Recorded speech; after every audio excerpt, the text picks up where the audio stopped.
어제까지 우리는 북이스라엘의 초대 왕이었던 이 여로보암이라고 하는 이 왕의 행적에 대해서 살펴보았습니다.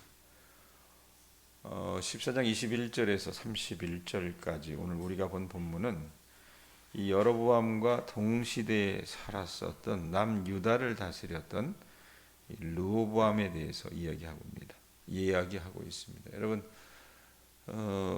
제가 유인물 하나 나눠드렸죠. 한번 보세요. 이게 뭐냐면 우리 교우들이 이거 익숙하지 않은 이름이잖아요. 르호보암, 여로보암, 이거 뭔 말하는지도 모르겠고 왔다 갔다 하고 뭐 북이스라엘이라 그러고 남유다라 그러고 하니까 정신 사나울 수 있어요. 나이 드신 분들은 더더군다나 그럴 수 있습니다. 제가 여러분 이스라엘 역사를 얘기하면서 그런 얘기했어요. 우리나라 남과 북이 나누듯이 이스라엘도 어떻게 해요? 남과 북이 나눠졌다 그랬어요. 그래서 거기 보면 아래쪽이 북이스라엘, 위쪽이 남유다. 우리 시각하고 좀 다르죠.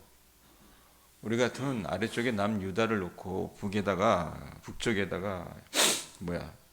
북이스라엘을 둘 텐데 이스라엘 백성들, 유대인들에게 있어서는 그들은 적통을 어디라고 여기냐면 다윗 왕조로 여겼습니다. 그랬기 때문에 그들 눈에 쉽게 들어오는 남유다를 위쪽에 올려놓은 거라고 여러분 보시면 될 것 같습니다.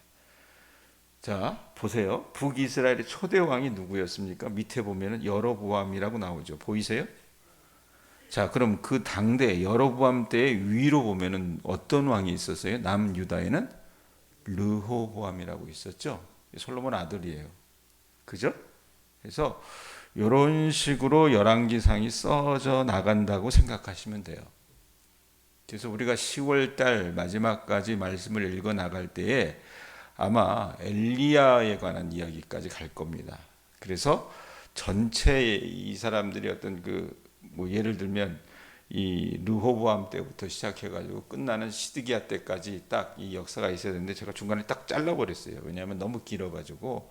그리고 열왕기상 말씀에 보면 이 정도까지만 하면 될 것 같다라고 생각을 해서 이걸 나눠드린 거니까 보시고 생각나실 때마다 보시고 접어놓고 성경책에 끼워 놓으셨다가 제가 말씀을 가지고 여러분들과 나눌 때 헷갈리면 확인하시면 될 것 같습니다.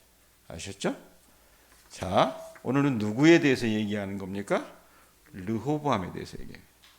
21절 한번 보세요. 21절 보면 솔로몬의 아들 르호보암은 유다 왕이 되었으니 르호보암이 왕위에 오를 때의 나이가 41세라. 여호와께서 자기 이름을 두시려고 이스라엘 모든 지파 가운데서 택하신 성읍 예루살렘에서 17년을 다스리니라. 그의 어머니의 이름은 나아마요 암몬 사람이더라 그랬어요.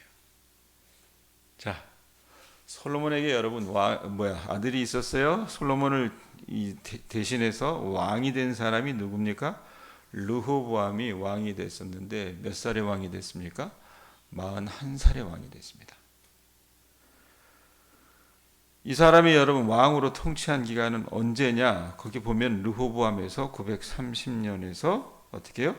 913년까지 BC 이렇게 되는 건 뭐냐면 예수님 오시기 이전에, 그러니까 기원 전 이렇기 때문에 우리가 보면 지금 예를 들면 2023년 다음은 2024년 이렇게 나가지만 예수님 오시기 이전에 어떻게 해요? 거꾸로 환산했단 말이에요.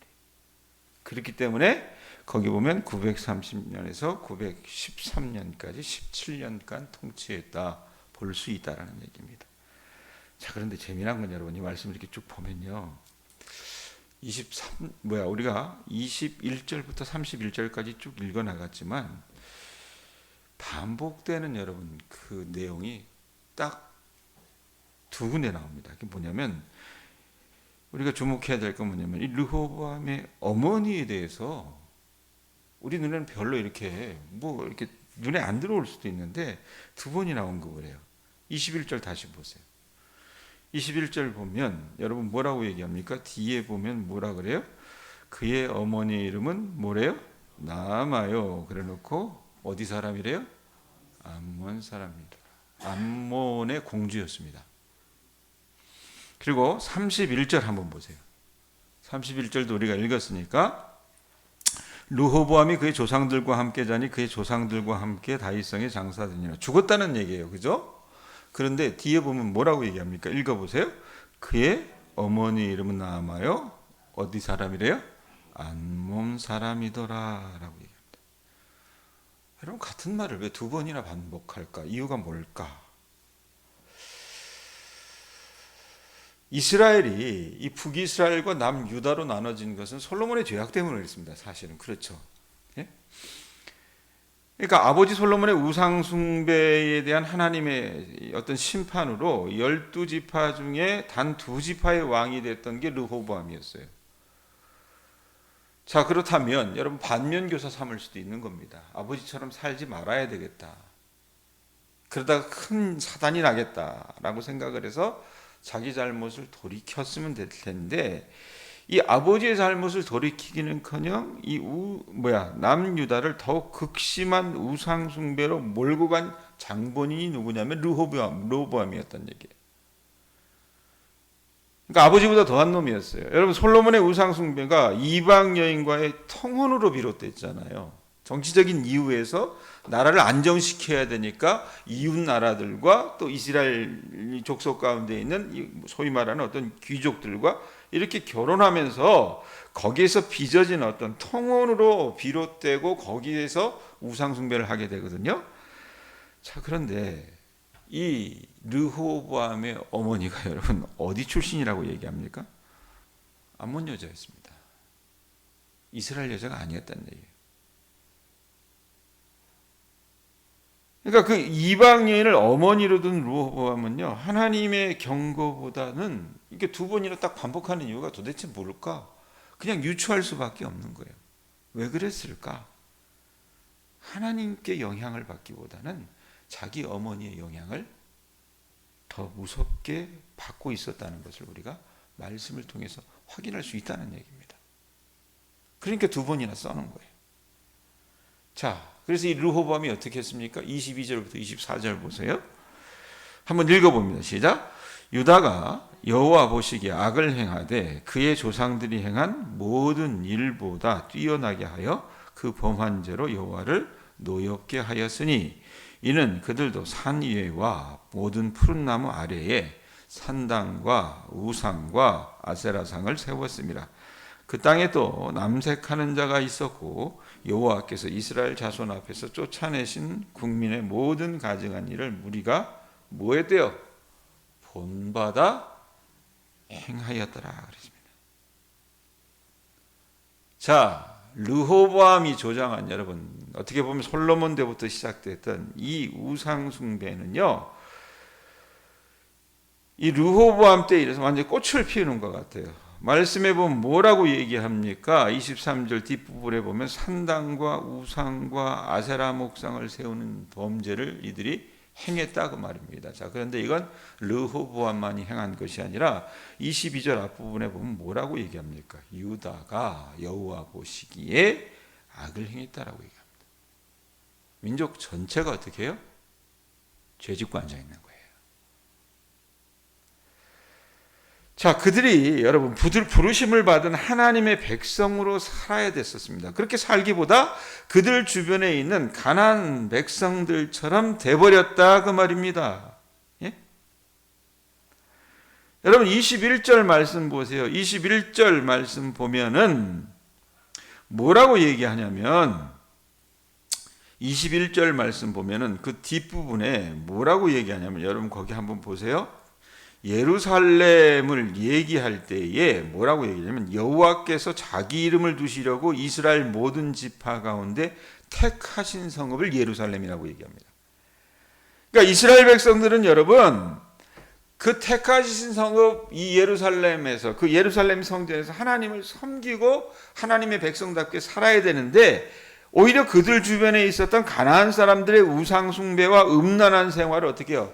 더 흠모하고 더 그것을 쫓고 더 그것을 받아들였다는 얘기입니다. 여러분 여로보암이 북이스라엘의 왕이었던 여로보암이 혼합된 예배를 그 북이스라엘에게 소개한 반면 유다는요 이 이교도의 제사의식을 탐닉했었습니다. 어제도 제가 그런 얘기했죠. 어디 가면 용하대 신령한 사람이 있대. 어떻게 가서 그 짓을 한 거예요. 그러니까 모르는 사이에 점점 물들어가기 시작을 한 겁니다. 그래서 그들의 행위가 여러분 24절에 보면 극에 달해요. 그 땅에 또 뭐가 있었대요? 24절 보세요. 뭐라 그래? 뭐가 있었대요? 남색하는 자가 있었으니. 남색하는 자가 뭐예요? 남자 창기가 있었다는 얘기입니다. 여호와께서 이스라엘 자손 앞에서 쫓아내신 국민의 모든 가증한 일을 무리가 본받아 행하였습니다. 자, 보세요. 표현도 아주 적나라합니다. 이스라엘 자손 앞에서 쫓아내신 국민의, 그래놓고 뭐라 그래요? 모든 가증한 일을 무리가 본받아 행하였다라고 얘기합니다. 언젠가도 제가 여러분 말씀을 전하면서 얘기 드렸듯이 가나안의 종교, 이 가나안 땅의 종교의 특징은 뭐냐면 신들을 부리기 위해서 그 신을 자극하려고 이 신전에 창기들을 둡니다. 무슨 말이냐? 본래 여러분 가나안 땅은 비가 잘 내리지 않는 지역입니다. 그렇기 때문에 하늘에서 그 비를 내리게 하기 위해서 이 사람들이 고안한 것이 뭐냐면 예를 들면 바알과 아세라 같은 이 바알은 남신이고 아세라는 여신이거든요. 바알은 천둥신이에요. 아세라는 땅의 신입니다. 풍요의 신입니다. 이게 어떻게 철이하고 영이하고 만나서 크로스를 이루듯이 이 신들이 만나게 하기 위해서 신전에 남자 창기와 여자 창녀를 둬서 그 신들을 자극하기 위해서 제사를 드릴 때에 그 앞에서 어떻게 합니까? 온갖 난잡한 성행위를 그들이 했다라는 얘기입니다. 그게 일상이었어요. 이렇게 더럽고 음란한 행위를 하는 가나안 족속은 하나님의 분노를 촉발했습니다. 그래서 쫓겨날 수밖에 없었던 겁니다. 그랬는데 이제 유다가 여러분 어떻습니까? 말씀해 보면 뭐라고 얘기해요? 국민의 모든 가증한 일을 무리가 뭐 했대요? 본받아 행하고 앉아 있었다는 얘기입니다. 이런 가증한 일을 행하니까 여러분 어떤 결과가 따라요? 25절에서 28절 말씀이 그 결과를 얘기합니다. 자, 심판이 다가오죠. 르호보암 왕 제5년에 애굽 왕 시삭이 올라와서 예루살렘을 치고 여호와의 성전의 보물과 왕궁의 보물을 모두 빼앗고 또 솔로몬이 만든 금방패를 다 빼앗은지라 르호보암 왕이 그 대신 노수로 방패를 만들어 왕궁문을 지키는 시대 대장의 손에 맡기며 왕이 여호와의 성전에 들어갈 때마다 시위하는 자가 그 방패를 들고 갔다가 시위소로 도로 가져갔더라. 이게 무슨 꼴이에요, 여러분? 이게 무슨 꼴이냐 그 말입니다. 25절 앞부분 보세요. 뭐 어떤 일이 일어났다 그랬어요? 르호보암 왕 몇 년에? 제5년에. 그러니까 왕이 된 지 여러분 5년째부터 이 외적의 침탈을 당하기 시작을 하는 겁니다. 자, 하나님 버리고 다른 신 쫓아 가증한 일을 행한 결과 그 찬란한 솔로몬의 유산도 이제는 남아있지 못하고요. 송두리째 빼앗기는데 채 5년의 시간도 길지 않았다는 얘기예요. 그러니까 애굽 왕 시삭이 유다를 침략을 했어요. 르호보암의 어리석은 선택으로 시삭을 대항할 수 있는 힘을 잃어버렸습니다. 왜? 하나님이 그들과 함께 하시지 않았기 때문에. 왜? 그들은 하나님을 의지하지 않았습니다. 하나님을 버렸다는 얘기입니다. 결국 그러다 보니까 성전의 보화들을 내어주고서야 그 사람들을 물러나게 할 수 있었습니다. 자, 그런데 여러분, 사람들이 그런 거 있잖아요. 망했으면 왜 망했는지 알아야 되는데 그거 알아요? 몰라요. 그러니까 그 시삭에게 빼앗긴 것을 대체하기 위해서 어떻게 합니까? 솔로몬이 만든 금방패 대신에 노수로 방패를 만들어요. 아주 쫄딱 망해버린 거예요. 여러분 어디 그뿐입니까? 30절 한번 보세요. 르호보암과 여로보암 사이에 뭐가 있었다고 얘기합니까? 전쟁이 있었는데 앞에 어떤 말이 붙어요? 항상 전쟁이 있으니라. 여러분 이 나라 꼴이 어떻게 되는 거예요?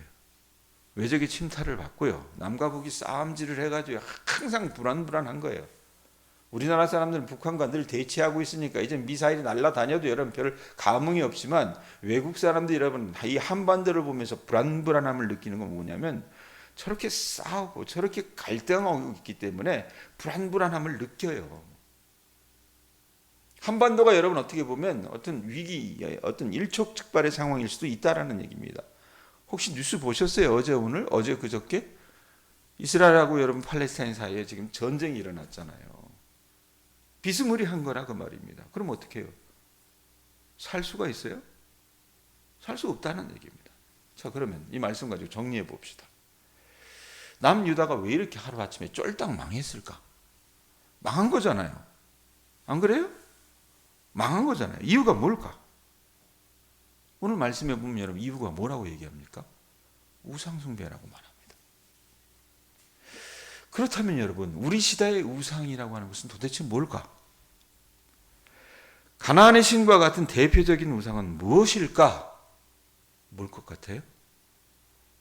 저는 돈이라고 생각합니다.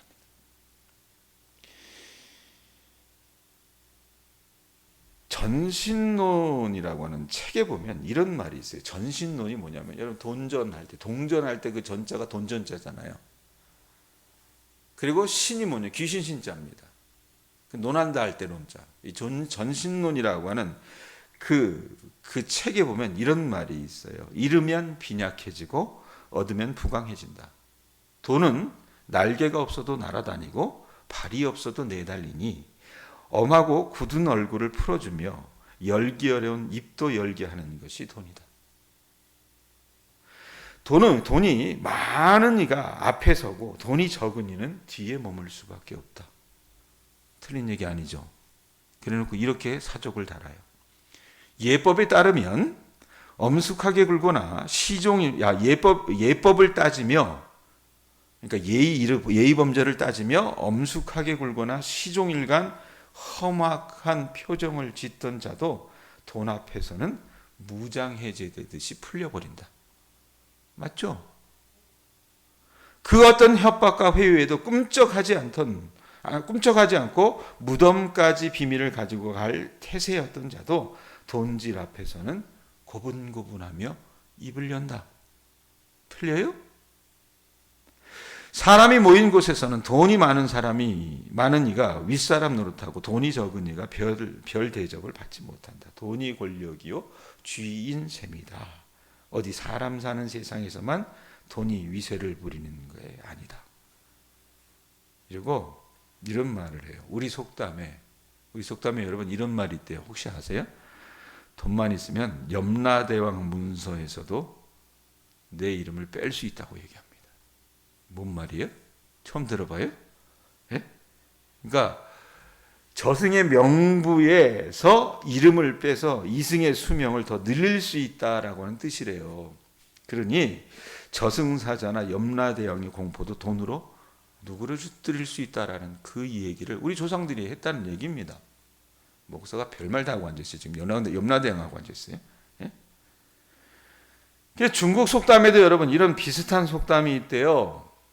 지금 전신론이라고 하는 이 글을 쓴 사람이 노포라고 하는 사람인데 이런 얘기를 해요. 속담에서는 돈에는 기가 없으나 몰래 부릴 수 있다고 했고 돈이면 그래서 뭐라고 얘기하면 귀신도 부릴 수 있다고도 말한다. 무릇 요즘 사람들은 돈밖에 모른다. 돈이면 귀신도 부릴 수 있다. 귀신 따위를 믿지 않는다며 손살에 치는 사람이라도 이 말만큼은 기꺼이 받아들이리라. 그렇다면 위력을 지닌 이런 돈을 대체 누가 바라지 않고 가지려 하겠는가? 이게 전신론에 나오는 글이에요. 여러분 이 말이 중국의 시대에만 적용되는 얘기입니까? 이 말은요 성경의 시대도 그랬고 우리 시대에도 그대로 적용되는 말입니다. 우리가 부하건 가난하건 솔직하게 여러분 말씀드려서 우리는 하나님보다 돈을 더 좋아합니다. 안 그래요? 어떻게 보면 교회에 나와 있는 지금 이 순간도 부해지기 위해서 나온 것일 수도 있습니다. 그래서 그 돈이 좀 있으면 여러분은 안 그럴 거예요. 근데 간혹가다 그런 사람들이 있어요. 우리 교인들은 안 그래요. 이 새벽을 지키는 분들은. 한 명도 그런 분이 없어요. 근데 돈이 좀 있으면요. 하나님도 부릴 수 있다라고 생각을 합니다. 네? 돈으로 목사도 부릴 수 있다라고 생각하는데 여러분 돈으로 왜 하나님 못 부리겠어요? 그래서 실제로 그 돈은요. 약발이 세서 돈 앞에서 무릎 꿇는 종교인들이 대반입니다.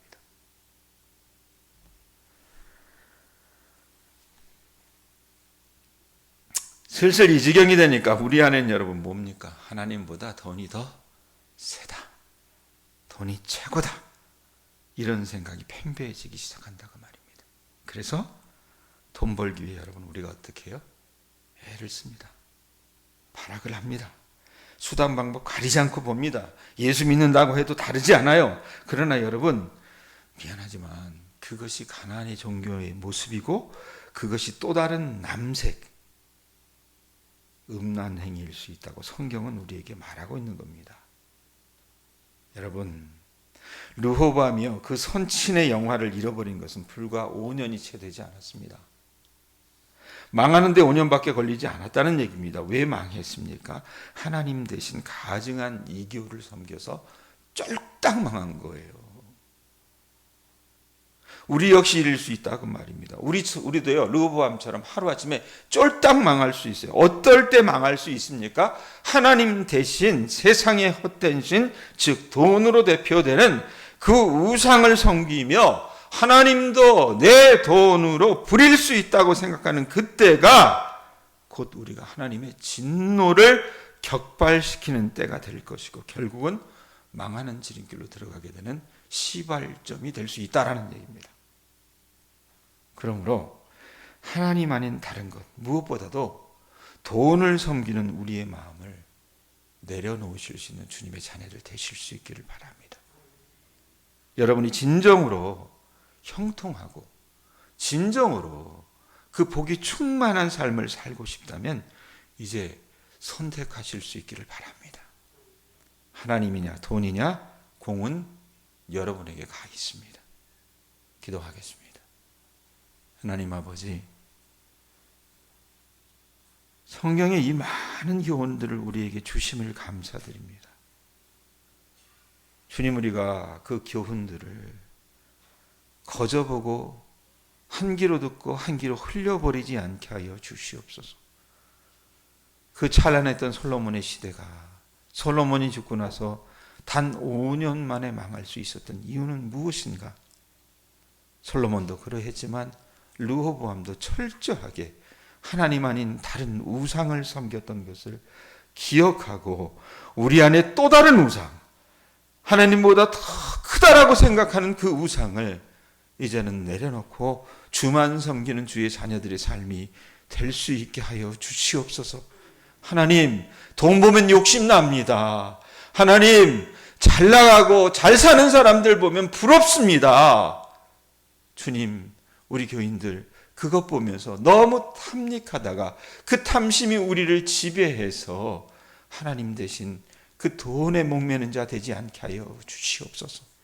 이들이 너무 가난하지 않도록, 하나님 핍절하지 않도록, 다른 것 생각하지 않도록 아버지 하나님 그들의 일용할 양식을 주시되 그 돈이 하나님을 대체하진 않도록 하나님께서 늘상 저들을 흔들어 깨워 주시옵소서. 우리 안에 아버지 하나님 돈으로 하나님을 부릴 수도 있다라고 하는 그 망상이 철저히 말씀 앞에서 깨어질 수 있게 하여 주시옵소서. 그래서 하나님을 하나님으로 섬길 줄 아는 주님의 자녀들의 삶이 되게 하여 주시옵소서. 감사를 드리옵고 예수님의 이름으로 기도드립니다.